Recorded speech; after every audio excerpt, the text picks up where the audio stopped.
Hey, welcome to Tutorial Lore. This video explains the Gituru guitar lessons app and whether it's worth using. Quick disclaimer.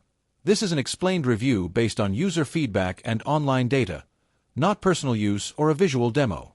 Gituru is a guitar learning app designed to help beginners and intermediate players improve their skills through guided lessons, real-time audio feedback, and interactive practice tools. It uses AI to listen to your playing and correct your chords, timing, and technique. The app includes structured courses, warm-ups, exercises, and song tutorials, allowing users to learn step by step at their own pace. The app's main feature is its AI listening system.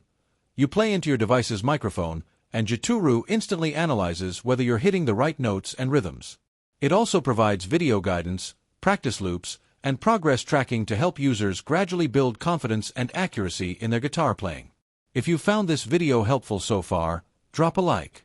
Let's talk about how it performs in actual use.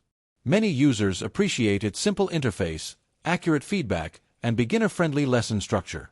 The app makes learning guitar less overwhelming by breaking down complex skills into small, manageable steps. Its real-time correction tool is especially praised for helping users improve faster. However, there are some drawbacks. Some advanced players may find the lessons too basic, and certain feedback tools may struggle in noisy environments. Full access to all lessons and premium features also requires a subscription, which may not suit everyone. Additionally, song variety may feel limited for users seeking specific genres. In summary, the Gituru app may be worth using if you want structured, beginner-friendly guitar lessons with real-time feedback and easy step-by-step guidance.